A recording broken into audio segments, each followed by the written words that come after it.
Grand Matin Sud Radio. La vie en vrai. Bienvenue dans le Grand Matin Sud Radio. Ce matin, un invité exceptionnel en direct dans le studio, c'est Peyo. Alors, vous n'allez pas me croire, c'est un cheval qui fait à peu près 1m60 au garrot, qui est à côté de moi. J'ai les fesses à côté de moi. Un cheval fabuleux, parce qu'il a un don incroyable. Il fascine aujourd'hui les médecins et les neurologues. Et pour l'accompagner, son partenaire de vie, c'est Hassen Bouchakour. Bonjour Hassen. Bonjour. Vous êtes danseur, je viens de le dire, partenaire de vie de ce cheval magnifique. Vous avez créé une fondation qui s'appelle Les Sabots du Cœur. Et je vais essayer de parler pas trop fort parce que j'ai une biquette de 3 jours dans les bras qui s'est endormie. Donc merci beaucoup Hassen d'être avec nous ce matin. Merci à vous. Vous êtes un peu dresseur, enfin vous êtes dresseur, soyons clairs. Ce cheval magnifique est avec nous à côté. Un don particulier, c'est la raison pour laquelle il est là aujourd'hui. Comment vous avez découvert ce don? Est-ce que d'abord c'est un cheval qui vous appartient ou est-ce que vous êtes tombé sur lui par hasard? Alors oui, Peyo partage ma vie depuis maintenant 7 ans. À la base, c'était un cheval que j'ai acheté pour venir remplacer petit à petit mes chevaux que j'avais déjà pour la compétition et le spectacle. À l'époque, je cherchais un cheval assez clair. Étant aussi danseur et contorsionniste, j'évoluais énormément sur scène, en cabaret ou à l'opéra. Et donc, il me fallait je voulais absolument un cheval blanc, un cheval qui puisse refléter la lumière quand on est sur scène.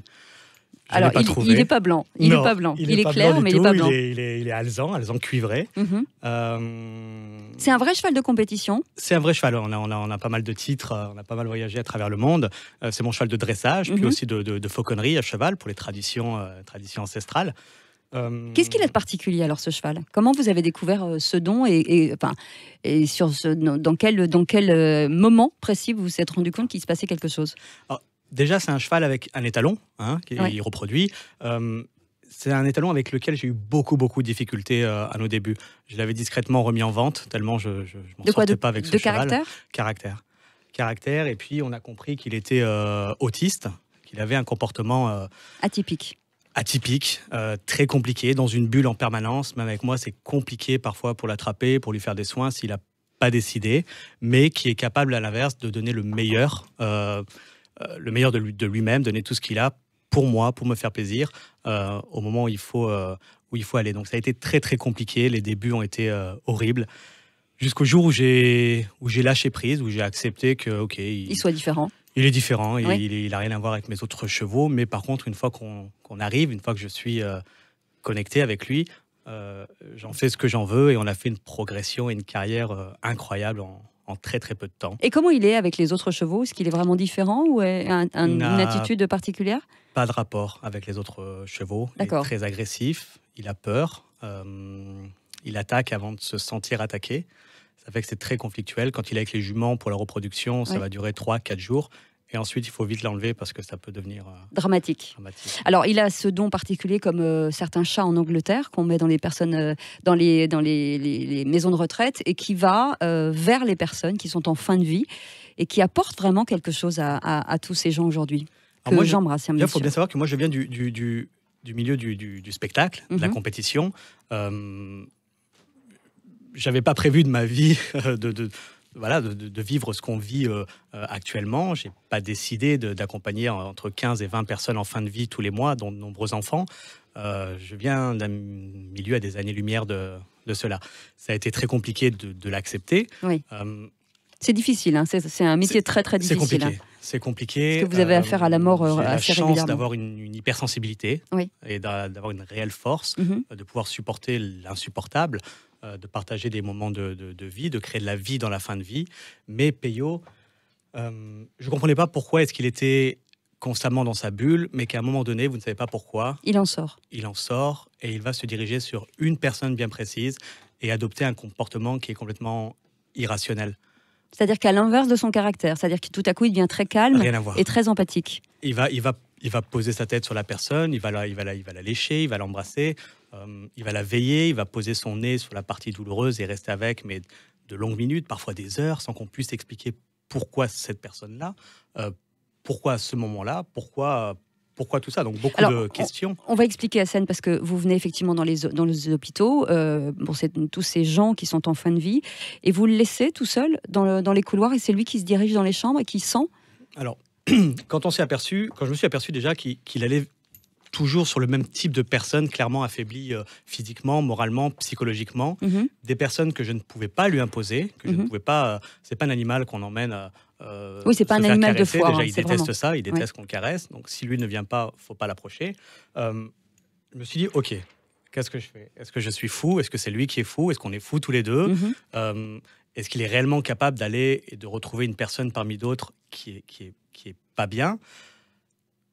Quand j'ai eu la certitude, je me suis rapproché de neurologues, psychologues, psychiatres, gériatres, en disant, OK, voilà ce qui se passe. J'y crois pas, mais regardez en tout cas, ce il y a qui se quelque passe. chose. Exactement. Donc là, s'en est suivi beaucoup d'études pendant 4 ans, discrètement, sans que ça se sache officiellement. Mais des études sur qui? Sur lui? Sur son comportement. Oui. D'accord. Sur son comportement. Et puis il y a aussi des études de détection. C'est-à-dire qu'on va mettre 10 personnes dans une pièce, on va fermer la pièce, on lâche le cheval et il a un certain nombre de minutes pour retrouver la personne ou pour accepter de se faire toucher que par une personne. Donc ça veut dire que ce sont des médecins et des vétérinaires? Exactement. Moi, je ne suis ni médecin ni vétérinaire. Encore une fois, moi, je suis compétiteur et artiste. Je n'ai pas décidé de cela, donc chacun fait son métier, chacun fait son rôle. Moi, je m'occupe de mon cheval, je fais tout ce qu'il faut pour, et ensuite, ce sont aux professionnels de santé de faire le reste. Aujourd'hui, vous allez dans combien d'hôpitaux en France? Aujourd'hui, en France, nous avons 6 établissements hospitaliers auxquels nous avons isolé 5 angles de recherche, qui sont la gériatrie, la pédiatrie, la psychiatrie, les soins palliatifs et Alzheimer, plus tout l'accompagnement fin de vie. Entre 15 et 20 décès tous les mois, et avec un minimum de 5 ou 6 enfants tous les mois. Alors, ça peut paraître lourd. C'est très lourd. Pour nous qui vous écoutons, c'est très très lourd. Bien sûr, mais notre but à nous vraiment, et la chance que l'on a, c'est qu'on a affaire à la nature, à ce que nous avons perdu, à notre animalité. L'instinct. À l'instinct. Lui, il est étalon. Lui, il est dans un autre espace-temps, dans une autre bulle. Et il va se connecter à chaque fois à des gens proches de l'état primaire, où nos réalités à nous ne sont plus les leurs. Soit ils attendent malheureusement la mort, soit ils sont dans un état psychologique qui est bien loin, et cette capacité pour lui de détecter les tumeurs, les cancers, mais aussi la fin de vie, comme effectivement un chat en Angleterre. Oui. Sauf que là, on a la chance d'avoir l'animal avec nous, d'avoir Peyo avec nous, d'organiser... Le dialogue est plus facile qu'avec un chat, déjà. Exactement. Alors, sûr. chose très importante, c'est que forcément, vous avez besoin de nous. En fait, vous avez besoin des gens qui sont autour de nous, puisque vous faites un appel aux dons. L'important, justement, dans cette association, c'est peut-être de découvrir d'autres chevaux et d'avoir la possibilité d'aller de plus en plus dans des endroits... Ah, j'ai mon petit chevreau qui se réveille. D'aller dans des endroits, effectivement, pour aller à la rencontre de tous ces gens qui ont besoin de vous. Et vous avez besoin d'argent pour ça. Bien sûr. Alors, nous sommes une association, nous sommes tous bénévoles, on a tous un métier à côté. Ça représente entre les 200 personnes au total qui gravitent autour de Peyo et moi.